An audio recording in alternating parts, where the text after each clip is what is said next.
आज की इस ऑनलाइन क्लास में आपका स्वागत है। आज हम लोग स्मिथ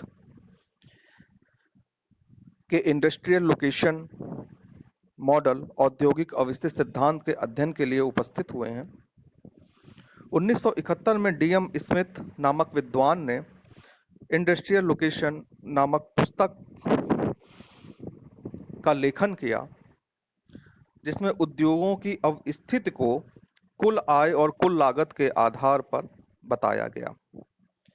ध्यान देने योग्य बात है, वेबर ने परिवहन लागत के आधार पर उद्योगों की अवस्थिति को बताया था। स्मिथ ने कुल लागत के आधार पर उद्योगों की अवस्थिति को बताया है।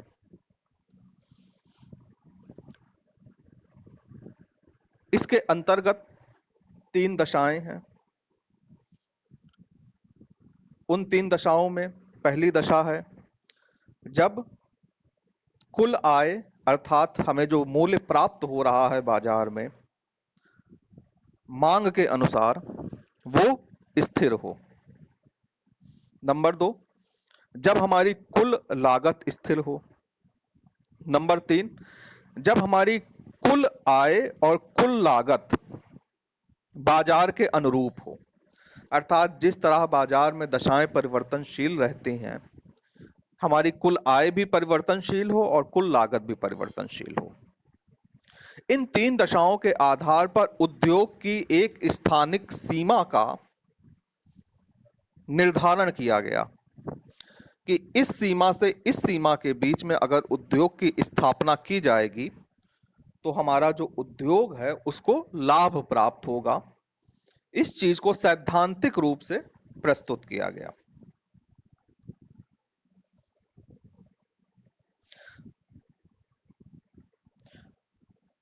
मैंने आपको बताया कि 3 सीमाएं हैं,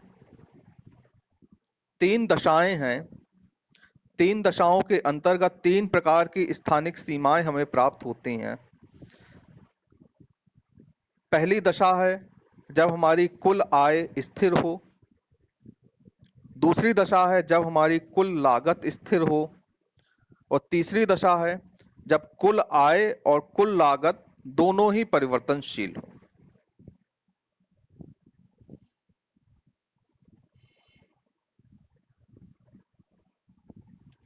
industrial location and economic geographical analysis में डीएम स्मिथ इन 3 दशाओं का उल्लेख कर रहे हैं। आप लोग अपना पहला चित्र अपने सामने रख लीजिए, जिसमें यह बताया गया है कि जब स्थिर मूल्य हो, अर्थात जो हमारी आय हो रही है, जो हमें मूल्य प्राप्त हो रहा है, वो स्थिर हो। आशा करता हूं कि आप लोगों ने वो डायग्राम खोल लिया होगा। ओ एक्स देखिए, ओ वाई देखिए। ओ एक्स पे दूरी दिखाई गई है, ओ वाई पे रुपए दिखाए गए हैं। 2 वक्र दिखाए जा रहे हैं। ई लागत है, यानी कि सी और ई नाम का ये जो वक्र दिखाया गया है, ये कुल लागत को दिखा रहा है। ए और बी का जो वक्र है, जो एक समानांतर रेखा की भांति है, वो स्थिर मूल्य को दिखा रहा है। नीचे आप देख रहे हैं MOM1। ये MOM1 ये विभिन्न दूरियां हैं। अब इस का अगर हम विश्लेषण करें पहली दशा का, तो देखिए हमारी आय क्या है, कुल आय क्या है, स्थिर है। यानी कि हमें मांग के अनुसार जो बाजार में मांग है, हमें स्थिर मूल्य प्राप्त हो रहा है। हम चाहे M पर हो, O पे हो, M1 पर हो, हमें मूल्य स्थिर मिल रहा है। या हम किसी अन्य स्थान पर हो, स्थिर मूल्य मिल रहा है, यानी कि हमें किसी भी वस्तु का 5 रुपया ही मिल रहा है, हम चाहे जहां हो। ठीक है, इसका प्रभाव नहीं पड़ रहा है, हर जगह मूल्य हमें समान मिल रहा है। लेकिन हर जगह हमारी लागत समान नहीं है। आप लागत के वक्र को देखिए। प्रारंभ में लागत सी बिंदु पे है। सी बिंदु को देखने से लगता है कि यह इस स्थान पे मतलब कि जब हम नीचे उस दूरी पे आएंगे तो यह सर्वाधिक लागत का बिंदु है। फिर ये लागत क्रमशः घटती जाती है और जो आप देख रहे हैं ओ बिंदु, ओ बिंदु तक क्रमशः घटती हुई आती है और ओ बिंदु के बाद यह लागत फिर से क्रमशः बढ़ना शुरू होती है और ई बिंदु पर फिर से वो बढ़ के पहुंच जाती है। इस तरीके से ये जो हमारी लागत है ये परिवर्तनशील है, यानी कि एम पर लागत, देखिए एम बिंदु पे देखिए, एम बिंदु से एक लंब खींचा गया है, ठीक है। इस एम बिंदु को दूरी एक दूरी का नाम दिया गया है एम। इसकी खासियत क्या है, एम पे जो हमारा स्थिर मूल्य है और जो हमारी लागत है वो बराबर हो जाती है। तो ये जो एम है, एम वह बिंदु है जहां पर हमें उद्योग की अगर हम स्थापना करेंगे तो हमें ना तो फायदा होगा ना नुकसान होगा। क्यों? क्योंकि हमारी लागत और हमारा मूल्य दोनों यहां पे बराबर है। अब इस एम बिंदु के बाद में हमारी लागत घटती है, हमारा मूल्य स्थिर बना रहता है। लागत इतनी घटती है कि हमारे स्थिर मूल्य से सबसे नीचे बिंदु पे पहुंच जाती है। तो ये जो ओ बिंदु है यहां पे हमें सर्वाधिक लाभ प्राप्त होगा।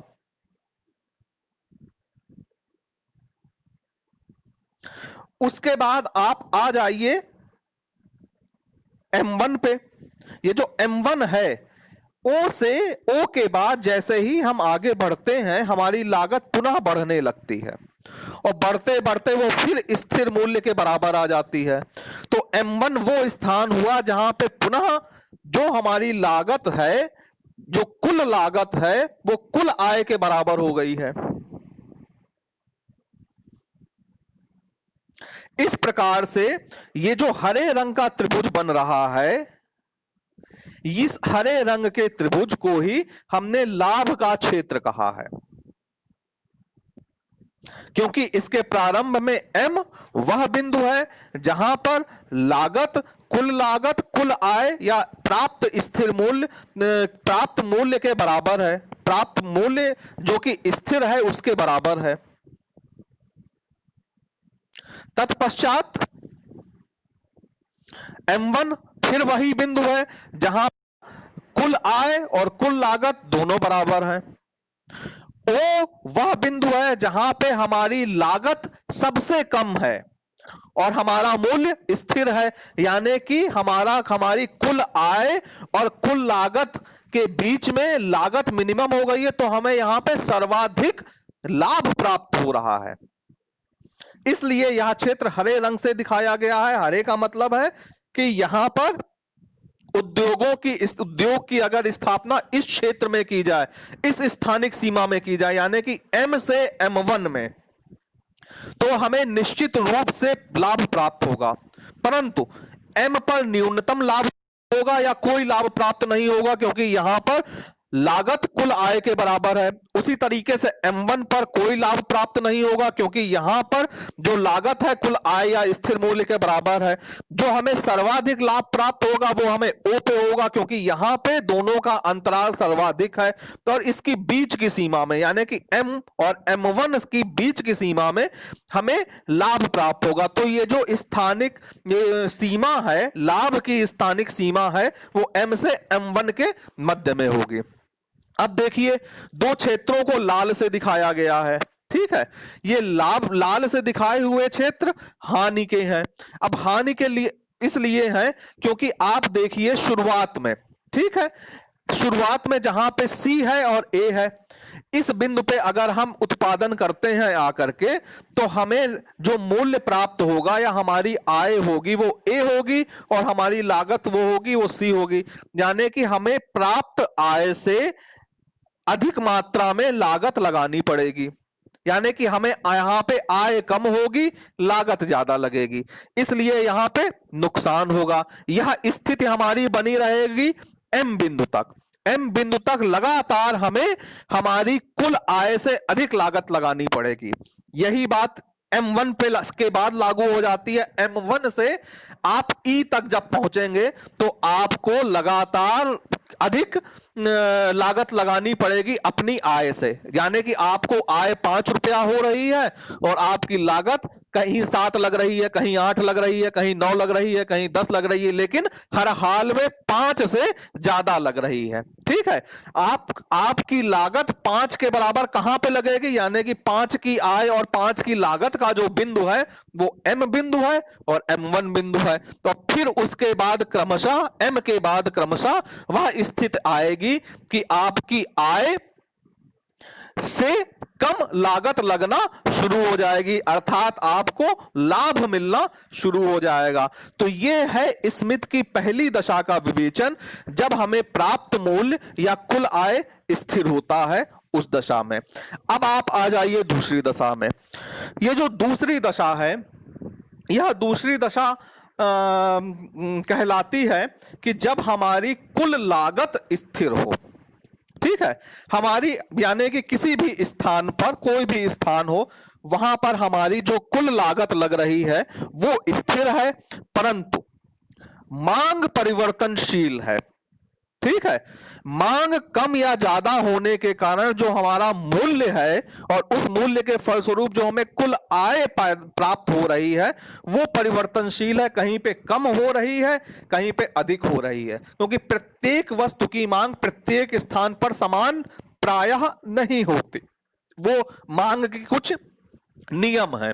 तो इस आधार पे आप ये समझिए कि अब हमारी क्या है, मांग परिवर्तनशील है, अर्थात हमें जो आय प्राप्त हो रही है वो परिवर्तनशील है।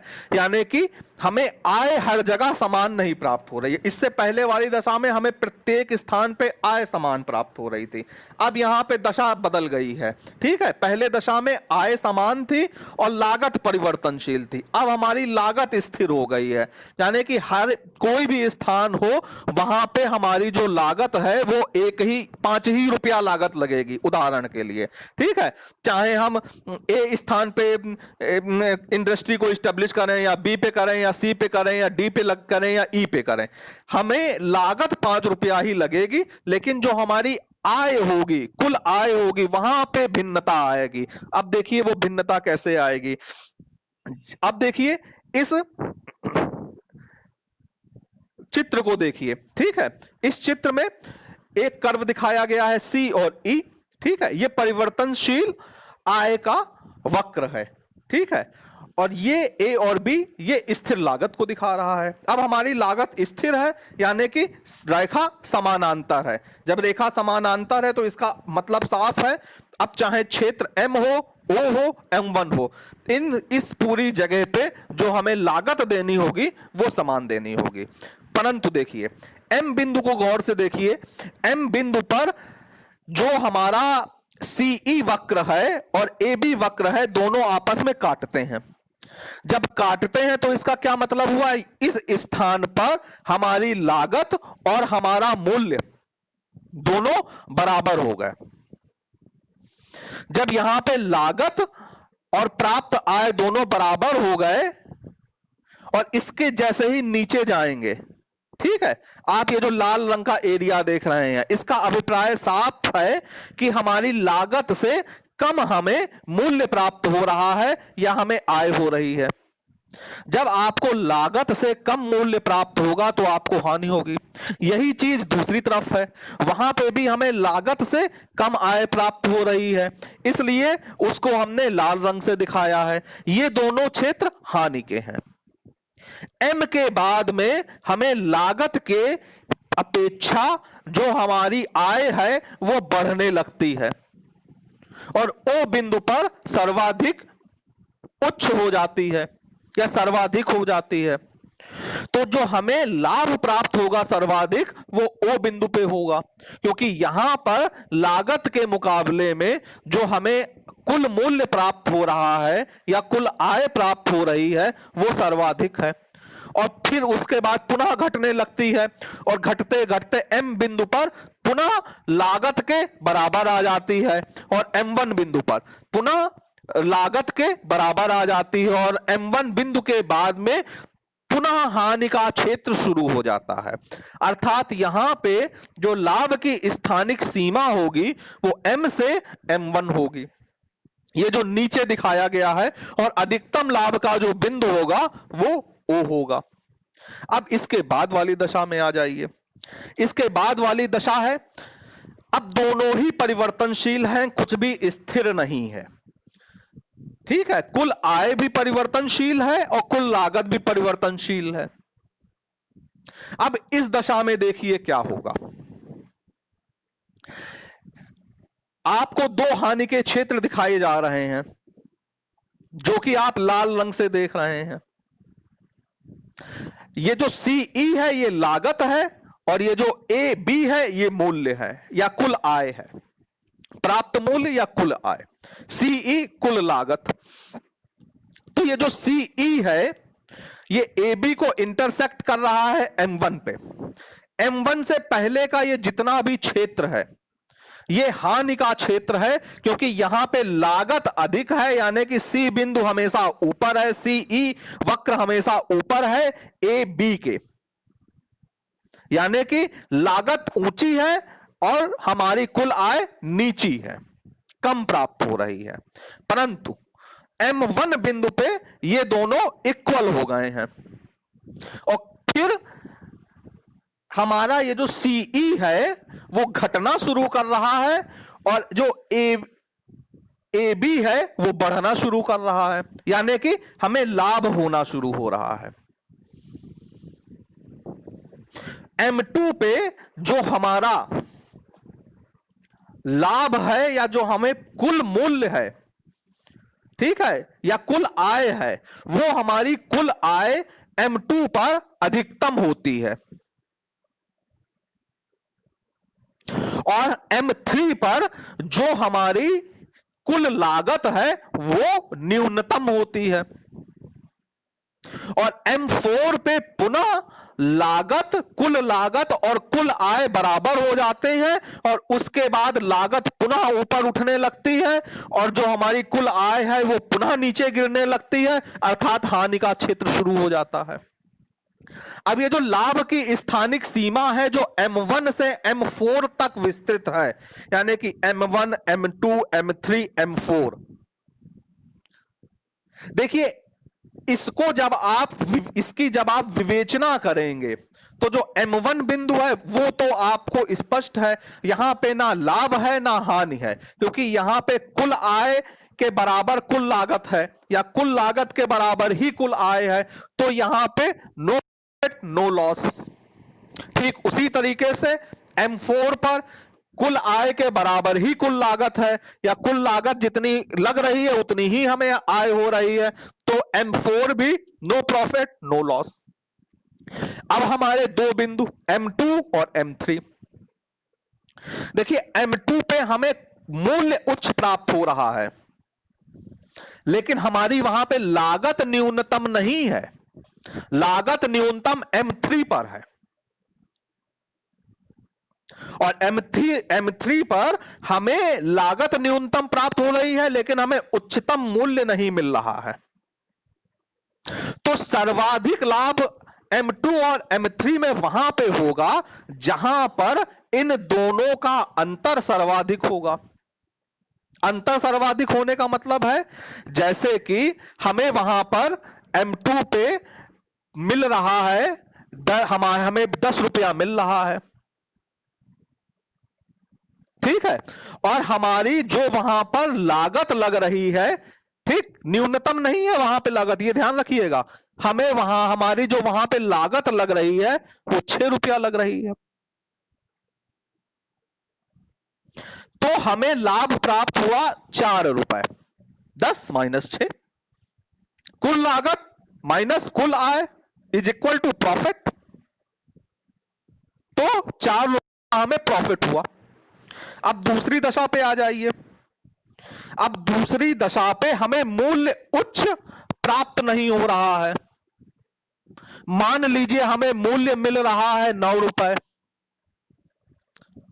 परंतु हमारी जो लागत है वो न्यूनतम है। न्यूनतम का मतलब आप मान लीजिए वहां पे 6 रुपए थे, यहां पे 4 रुपए है। तो जो हमें यहां पे लाभ प्राप्त हुआ वो 5 रुपए का हुआ। यानी कि ये जो अंतराल है, ये अंतराल जहां पर सर्वाधिक होगा, इस अंतराल का निर्धारण हम अगर चित्र से करना चाहें तो वो जो रेखा हरे रंग के अंदर है उसका विस्तार जहां पे ज्यादा होगा, वो जहां पे ज्यादा लंबी होगी, ये जो लंब रेखा M2 की हरे रंग के अंदर खींची गई है वो, और जो M3 में वहां पे रेखा बनी हुई नहीं है, आभासी है, तो M3 की अगर इस रेखा को आगे बढ़ाया जाए और उसको मिलाया जाए सीई वक्र पे, तो ये जो हमें दो रेखाएं मिलेंगी, उन दोनों रेखाओं का हम विवेचन करेंगे। जो हरे रंग के अंदर रेखाएं होंगे, दोनों में से जो रेखा लंबी होगी उस स्थान पर हमें अधिक लाभ प्राप्त होगा। इस तरह से स्मिथ ने इन तीनों दशाओं के अंतर्गत यह बताया कि उद्योग की स्थानिक सीमा लाभ के अनुसार कहां पर होगी।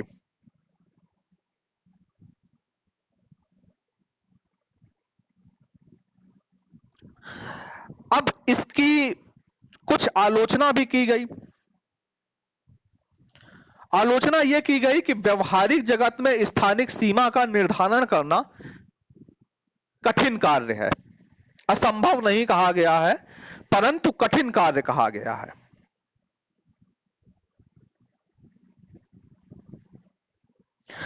कि हम स्थानिक सीमा का निर्धारण कर सकें, यह एक मुश्किल काम है। और इस स्थानिक सीमा के बाहर भी उद्योग स्थापित किया जा सकता है।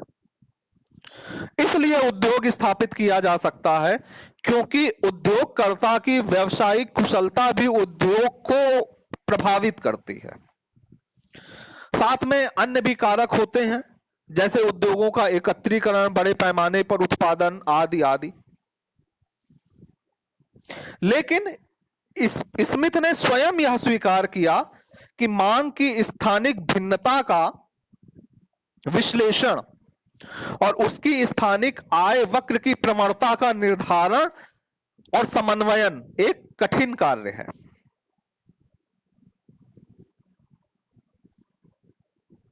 लेकिन फिर भी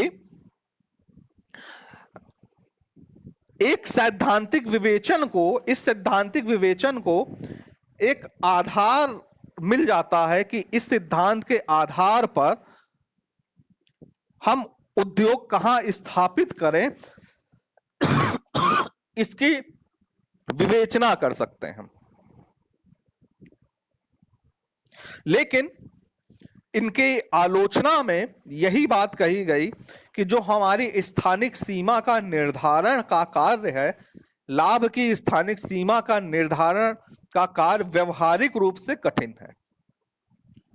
और दूसरा पक्ष यह था कि उद्योग को व्यावसायिक कुशलता, उद्यमी की कुशलता, बड़े पैमाने पर उत्पादन, उद्योगों का एकत्रीकरण जैसे कारक भी प्रभावित करते हैं और उस स्थानिक सीमा के विस्तार के लिए सक्षम है।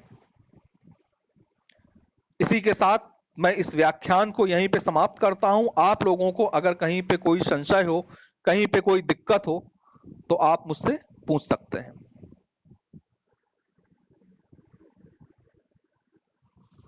अमृता,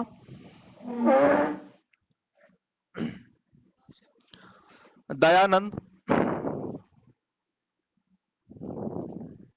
हिमांशु,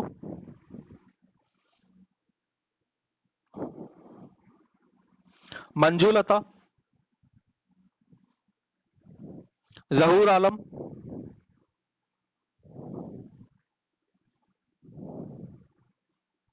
निशा कुमारी,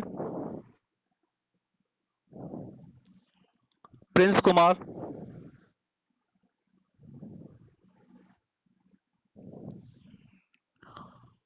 प्रियांशु कुमारी,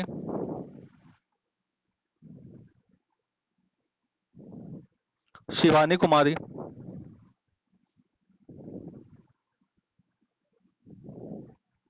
ठीक, आज के इस व्याख्यान को हम यहीं पे समाप्त करते हैं। कल हम पुनः आपसे एक नवीन विषय के साथ में, एक नवीन विषय को लेकर के हम आपके सम्मुख कल पुनः उपस्थित होंगे। तब तक के लिए धन्यवाद। आप लोगों को पूर्ण रूपेण समझाने के दृष्टिकोण से स्मिथ के औद्योगिक अवस्थित मॉडल के सचित्र वर्णन को यहाँ पर प्रस्तुत किया गया है। आप सुनिए, देखिए और लाभान्वित होइए। मैंने आपको बताया कि 3 सीमाएं हैं, 3 दशाएं हैं। 3 दशाओं के अंतर्गत 3 प्रकार की स्थानिक सीमाएं हमें प्राप्त होती हैं। पहली दशा है जब हमारी कुल आय स्थिर हो। दूसरी दशा है जब हमारी कुल लागत स्थिर हो। और तीसरी दशा है जब कुल आय और कुल लागत दोनों ही परिवर्तनशील।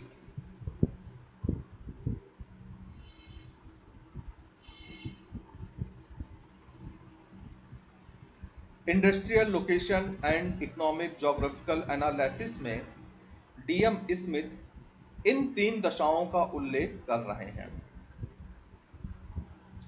आप लोग अपना पहला चित्र अपने सामने रख लीजिए, जिसमें यह बताया गया है कि जब स्थिर मूल्य हो, अर्थात जो हमारी आय हो रही है, जो हमें मूल्य प्राप्त हो रहा है, वो स्थिर हो। आशा करता हूं कि आप लोगों ने वो डायग्राम खोल लिया होगा।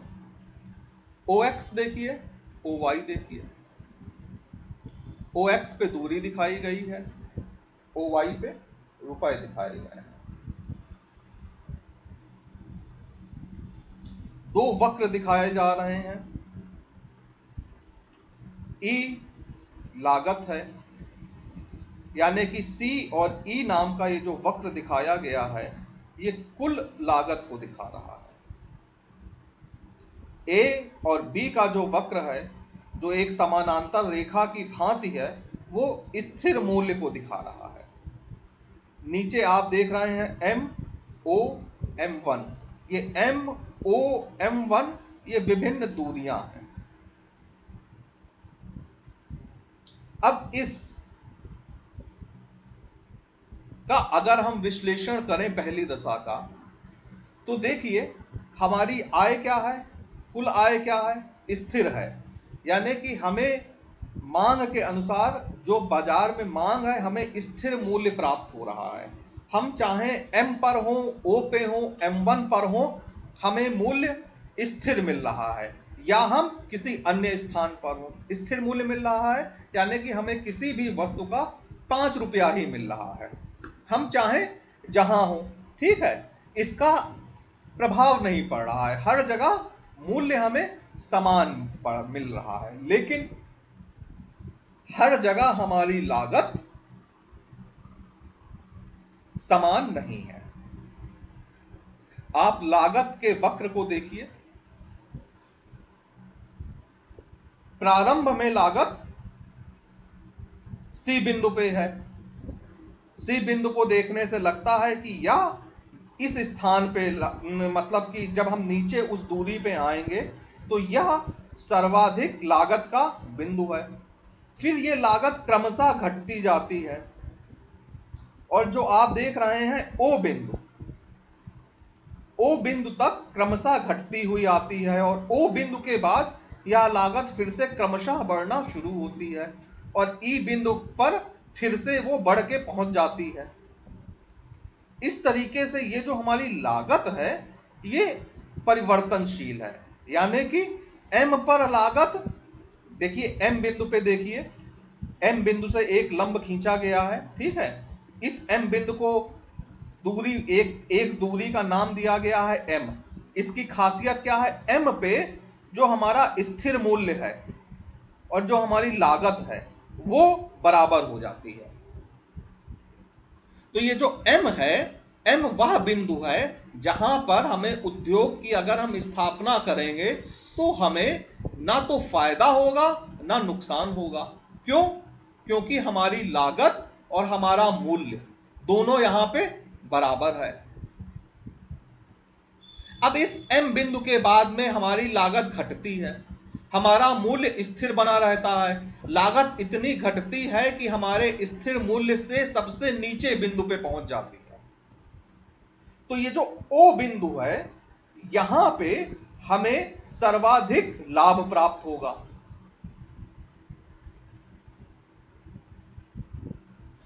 उसके बाद आप आ जाइए M1 पे। ये जो M1 है, ओ से ओ के बाद जैसे ही हम आगे बढ़ते हैं हमारी लागत पुनः बढ़ने लगती है और बढ़ते बढ़ते वो फिर स्थिर मूल्य के बराबर आ जाती है। तो M1 वो स्थान हुआ जहां पे पुनः जो हमारी लागत है, जो कुल लागत है, वो कुल आय के बराबर हो गई है। इस प्रकार से ये जो हरे रंग का त्रिभुज बन रहा है, इस हरे रंग के त्रिभुज को ही हमने लाभ का क्षेत्र कहा है, क्योंकि इसके प्रारंभ में M वह बिंदु है जहां पर लागत, कुल आय या प्राप्त स्थिर मूल्य प्राप्त मूल्य के बराबर है, प्राप्त मूल्य जो कि स्थिर है उसके बराबर है।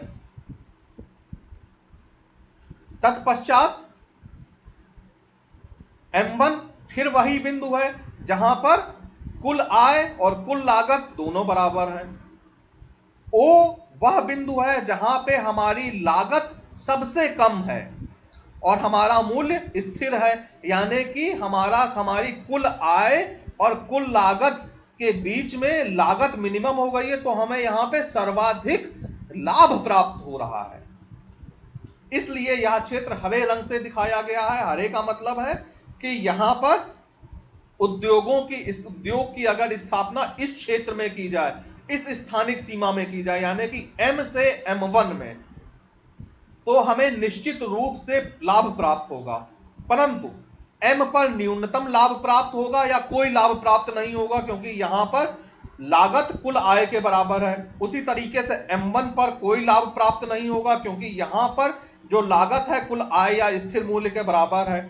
जो हमें सर्वाधिक लाभ प्राप्त होगा वो हमें O पे होगा, क्योंकि यहां पे दोनों का अंतराल सर्वाधिक है और इसकी बीच की सीमा में, यानी कि M और M1 की बीच की सीमा में हमें लाभ प्राप्त होगा। तो ये जो स्थानिक सीमा है, लाभ की स्थानिक सीमा है, वो M से M1 के मध्य में होगी। अब देखिए दो क्षेत्रों को लाल से दिखाया गया है, ठीक है। ये लाल से दिखाए हुए क्षेत्र हानि के हैं। अब हानि के लिए इसलिए हैं क्योंकि आप देखिए शुरुआत में, ठीक है, शुरुआत में जहां पे C है और A है, इस बिंदु पे अगर हम उत्पादन करते हैं आकर के, तो हमें जो मूल्य प्राप्त होगा या हमारी आय होगी वो A होगी और हमारी लागत वो होगी, वो C होगी। यानी कि हमें प्राप्त आय से अधिक मात्रा में लागत लगानी पड़ेगी, यानी कि हमें यहां पे आय कम होगी, लागत ज्यादा लगेगी, इसलिए यहां पे नुकसान होगा। यह स्थिति हमारी बनी रहेगी M बिंदु तक। M बिंदु तक लगातार हमें हमारी कुल आय से अधिक लागत लगानी पड़ेगी। यही बात M1 पे के बाद लागू हो जाती है। M1 से आप E तक जब पहुंचेंगे तो आपको लगातार अधिक लागत लगानी पड़ेगी अपनी आय से, यानी कि आपको आय 5 रुपया हो रही है और आपकी लागत कहीं 7 लग रही है, कहीं 8 लग रही है, कहीं 9 लग रही है, कहीं 10 लग रही है, लेकिन हर हाल में 5 से ज्यादा लग रही है, ठीक है। आपकी लागत 5 के बराबर कहां पे लगेगी, यानी कि 5 की आय और 5 की लागत का जो बिंदु है वो M बिंदु है और M1 बिंदु है। और फिर उसके बाद क्रमशः M के बाद क्रमशः वह स्थिति आएगी कि आपकी आय से कम लागत लगना शुरू हो जाएगी, अर्थात आपको लाभ मिलना शुरू हो जाएगा। तो यह है स्मिथ की पहली दशा का विवेचन, जब हमें प्राप्त मूल्य या कुल आय स्थिर होता है उस दशा में। अब आप आ जाइए दूसरी दशा में। यह जो दूसरी दशा है, यह दूसरी दशा कहलाती है कि जब हमारी कुल लागत स्थिर हो। ठीक है, हमारी यानी कि किसी भी स्थान पर, कोई भी स्थान हो, वहां पर हमारी जो कुल लागत लग रही है वो स्थिर है, परंतु मांग परिवर्तनशील है। ठीक है, मांग कम या ज्यादा होने के कारण जो हमारा मूल्य है और उस मूल्य के फलस्वरूप जो हमें कुल आय प्राप्त हो रही है वो परिवर्तनशील है। कहीं पे कम हो रही है, कहीं पे अधिक हो रही है, क्योंकि प्रत्येक वस्तु की मांग प्रत्येक स्थान पर समान प्रायः नहीं होती। वो मांग की कुछ नियम है। तो इस आधार पे आप ये समझिए कि अब हमारी क्या है, मांग परिवर्तनशील है, अर्थात हमारे जो आय प्राप्त हो रही है वो परिवर्तनशील है, यानी कि हमें आय हर जगह समान नहीं प्राप्त हो रही है। इससे पहले वाली दशा में हमें प्रत्येक स्थान पे आय समान प्राप्त हो रही थी, अब यहां पे दशा बदल गई है। ठीक है, पहले दशा में आय समान थी और लागत परिवर्तनशील थी, अब हमारी लागत स्थिर हो गई है, यानी कि हर कोई भी स्थान हो वहां पे हमारी जो लागत है वो एक ही 5 ही रुपया लागत लगेगी, उदाहरण के लिए। ठीक है, चाहे हम ए स्थान पे इंडस्ट्री को स्टेब्लिश करें या बी पे करें या सी पे करें या डी पे करें या ई पे करें, हमें लागत 5 रुपया ही लगेगी, लेकिन जो हमारी आय होगी, कुल आय होगी, वहां पे भिन्नता आएगी। अब देखिए वो भिन्नता कैसे आएगी। अब देखिए इस चित्र को देखिए। ठीक है, इस चित्र में एक कर्व दिखाया गया है सी और ई। ठीक है, ये परिवर्तनशील आय का वक्र है। ठीक है, और ये ए और बी ये स्थिर लागत को दिखा रहा है। अब हमारी लागत स्थिर है, यानी कि रेखा समानांतर है। जब रेखा समानांतर है तो इसका मतलब साफ है, अब चाहे क्षेत्र एम हो, ओ हो, M1 हो, इस पूरी जगह पे जो हमें लागत देनी होगी वो समान देनी होगी। परंतु देखिए एम बिंदु को गौर से देखिए, एम बिंदु पर जो हमारा सीई वक्र है और ए बी वक्र है दोनों आपस में काटते हैं। जब काटते हैं तो इसका क्या मतलब हुआ, इस स्थान पर हमारी लागत और हमारा मूल्य दोनों बराबर हो गए। जब यहां पे लागत और प्राप्त आय दोनों बराबर हो गए और इसके जैसे ही नीचे जाएंगे, ठीक है, आप ये जो लाल रंग का एरिया देख रहे हैं, इसका अभिप्राय साफ है कि हमारी लागत से कम हमें मूल्य प्राप्त हो रहा है या हमें आय हो रही है। जब आपको लागत से कम मूल्य प्राप्त होगा तो आपको हानि होगी। यही चीज दूसरी तरफ है, वहां पे भी हमें लागत से कम आय प्राप्त हो रही है, इसलिए उसको हमने लाल रंग से दिखाया है। ये दोनों क्षेत्र हानि के हैं। एम के बाद में हमें लागत के अपेक्षा जो हमारी आय है वो बढ़ने लगती है और ओ बिंदु पर सर्वाधिक उच्च हो जाती है या सर्वाधिक हो जाती है। तो जो हमें लाभ प्राप्त होगा सर्वाधिक वो ओ बिंदु पे होगा, क्योंकि यहां पर लागत के मुकाबले में जो हमें कुल मूल्य प्राप्त हो रहा है या कुल आय प्राप्त हो रही है वो सर्वाधिक है, और फिर उसके बाद पुनः घटने लगती है और घटते घटते एम बिंदु पर पुनः लागत के बराबर आ जाती है और M1 बिंदु पर पुनः लागत के बराबर आ जाती है और M1 बिंदु के बाद में पुनः हानि का क्षेत्र शुरू हो जाता है। अर्थात यहां पे जो लाभ की स्थानिक सीमा होगी वो M से M1 होगी, ये जो नीचे दिखाया गया है, और अधिकतम लाभ का जो बिंदु होगा वो O होगा। अब इसके बाद वाली दशा में आ जाइए। इसके बाद वाली दशा है, अब दोनों ही परिवर्तनशील हैं, कुछ भी स्थिर नहीं है। ठीक है, कुल आय भी परिवर्तनशील है और कुल लागत भी परिवर्तनशील है। अब इस दशा में देखिए क्या होगा। आपको दो हानि के क्षेत्र दिखाए जा रहे हैं जो कि आप लाल रंग से देख रहे हैं। ये जो सीई है ये लागत है और ये जो ए बी है ये मूल्य है या कुल आय है, प्राप्त मूल्य या कुल आय। सीई कुल लागत। तो ये जो सीई है ये ए बी को इंटरसेक्ट कर रहा है M1 पे। M1 से पहले का ये जितना भी क्षेत्र है ये हानि का क्षेत्र है, क्योंकि यहां पे लागत अधिक है, यानी कि सी बिंदु हमेशा ऊपर है, सीई वक्र हमेशा ऊपर है ए बी के, यानी कि लागत ऊंची है और हमारी कुल आय नीची है, कम प्राप्त हो रही है। परंतु M1 बिंदु पे ये दोनों इक्वल हो गए हैं, और फिर हमारा ये जो सीई है वो घटना शुरू कर रहा है, और जो ए बी है वो बढ़ना शुरू कर रहा है, यानी कि हमें लाभ होना शुरू हो रहा है। M2 पे जो हमारा लाभ है, या जो हमें कुल मूल्य है, ठीक है, या कुल आय है, वो हमारी कुल आय M2 पर अधिकतम होती है, और M3 पर जो हमारी कुल लागत है वो न्यूनतम होती है, और M4 पे पुनः कुल लागत और कुल आय बराबर हो जाते हैं, और उसके बाद लागत पुनः ऊपर उठने लगती है, और जो हमारी कुल आय है वो पुनः नीचे गिरने लगती है, अर्थात हानि का क्षेत्र शुरू हो जाता है। अब ये जो लाभ की स्थानिक सीमा है जो M1 से M4 तक विस्तृत है, यानी कि M1, M2, M3, M4,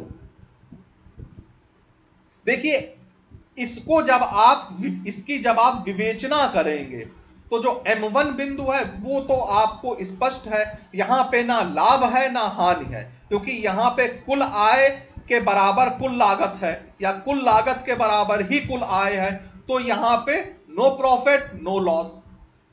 ठीक उसी तरीके से M4 पर कुल आय के बराबर ही कुल लागत है, या कुल लागत जितनी लग रही है उतनी ही हमें आय हो रही है, तो M4 भी नो प्रॉफिट नो लॉस।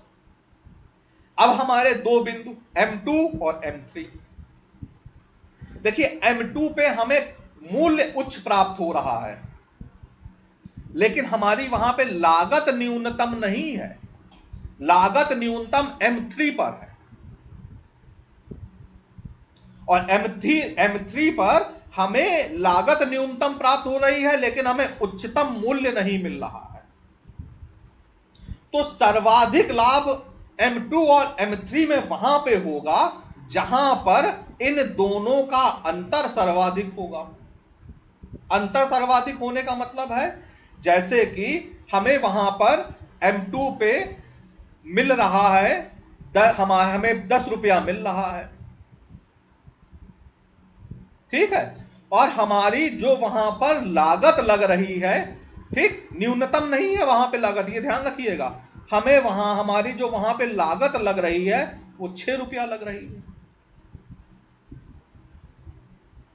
तो हमें लाभ प्राप्त हुआ 4 रुपए, 10 माइनस 6, कुल लागत माइनस कुल आय इज इक्वल टू प्रॉफिट,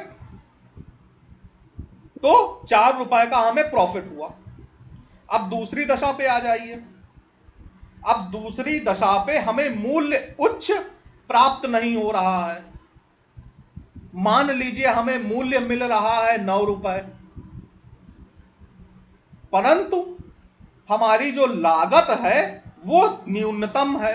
न्यूनतम का मतलब आप मान लीजिए वहां पे 6 रुपए थे, यहां पे 4 रुपए है, तो जो हमें यहां पे लाभ प्राप्त हुआ वो 5 रुपए का हुआ। यानी कि ये जो अंतराल है, ये अंतराल जहां पर सर्वाधिक होगा, इस अंतराल का निर्धारण हम अगर चित्र से करना चाहें तो वो जो रेखा हरे रंग के अंदर है उसका विस्तार जहां पे ज्यादा होगा, वो जहां पे ज्यादा लंबी होगी, ये जो लंब रेखा M2 की हरे रंग के अंदर खींची गई है वो, और जो M3 में वहां पे रेखा बनी हुई नहीं है, आभासी है, तो M3 की अगर इस रेखा को आगे बढ़ाया जाए और उसको मिलाया जाए सीई वक्र पे, तो ये जो हमें दो रेखाएं मिलेंगी, उन दोनों रेखाओं का हम विवेचन करेंगे, जो हरे रंग के अंदर रेखाएं होंगे, दोनों में से जो रेखा लंबी होगी उस स्थान पर हमें अधिक लाभ प्राप्त होगा। इस तरह से स्मिथ ने इन तीनों दशाओं के अंतर्गत यह बताया कि उद्योग की स्थानिक सीमा लाभ के अनुसार कहां पर होगी।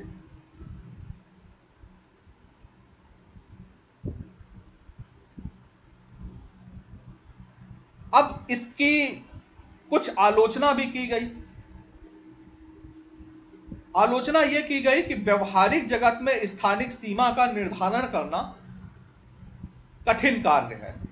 असंभव नहीं कहा गया है, परंतु कठिन कार्य कहा गया है।